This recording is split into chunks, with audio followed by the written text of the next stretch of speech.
Hello, আমার নাম দত্ত পুরুধাওন এবং আজ এই ভিডিওতে আমি একজন কিডনি ব্যর্থ রোগীর ক্রিটিনিনের মাত্রা নিয়ন্ত্রণে বেকিং সোডার গুরুত্ব ব্যাখ্যা করব।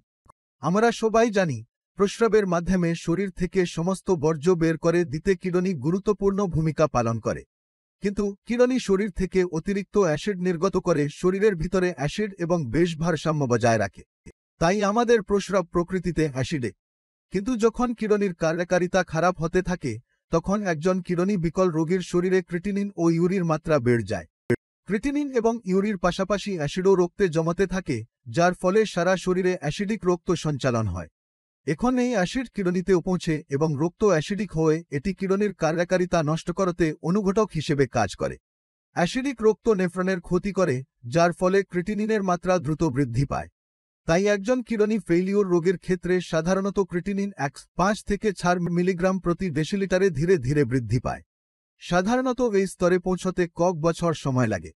কিন্তু একবার ক্রিটিনিন 4 মিলিগ্রাম প্রতি ডেসিলিটারের মাত্রা অতিক্রম করলে ক্রিটিনিনের মান মাসে এবং কখনও কখনও দিনে পরিবর্তিত হয়।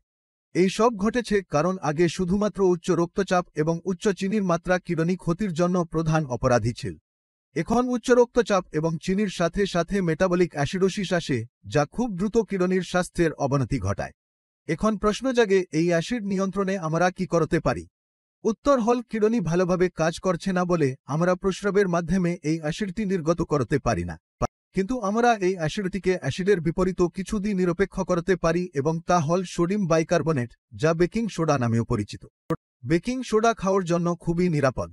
আমরা বেকারি আইটেম এবং অ্যান্টাসিডগুলিতে প্রচুর পরিমাণে বেকিং সোডা গ্রহণ করি। তাই এখন আমাদের রক্তে উপস্থিত অ্যাসিড নিরপেক্ষ করার জন্য প্রতিদিন এই বেকিং সোডা ট্যাবলেট হিসাবে খেতে হবে। বেকিং সোডায় উপস্থিত সোডিয়াম বাইকার্বনেট আয়ন শরীরকে অ্যাসিড এবং বেশ ভারসাম্য বজায় রাখতে সাহায্য করে, যার ফলে কিডনির স্বাস্থ্যের অবনতি কমে যায়। সাধারণত সমস্ত কিডনি ব্যর্থ রোগীদের প্রতিদিনের ভিত্তিতে সোডিয়াম বাইকার্বনেট খাওয়ার পরামর্শ দেওয়া হয়।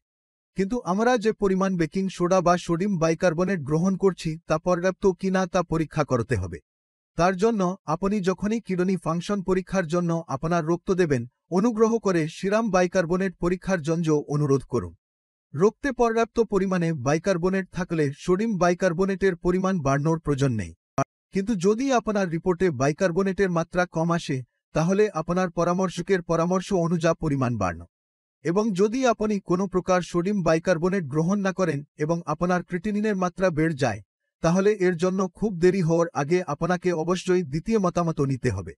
এখন মেটাবলিক অ্যাসিডোসিস নিয়ন্ত্রণে ওষুধের পাশাপাশি আমাদের খাদ্যাভ্যাসেও পরিবর্তন আনতে হবে, যাতে শরীরে অ্যাসিড নিয়ন্ত্রণ করা যায়।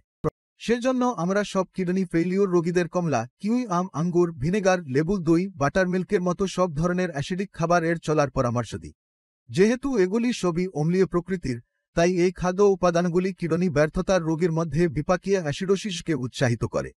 এখন আপনি যদি একজন কিডনি ফেইলিওর রোগীর জন্য ডায়েট করতে আগ্রহী হন, আমি আপনাকে সেই আমার সম্পূর্ণ ভিডিও দেখার পরামর্শ দিচ্ছি। আমি এই ভিডিওর শেষে একটি লিঙ্ক ড্রপ করব। তবে তার আগে আমি আমার রোগীদের কিছু রিপোর্ট দেখাতে চাই। আপনি স্পষ্টভাবে দেখেছেন, অল্প সময়ের মধ্যে ক্রিটিনিন এবং ইউরির মাত্রার পরিবর্তন হয়।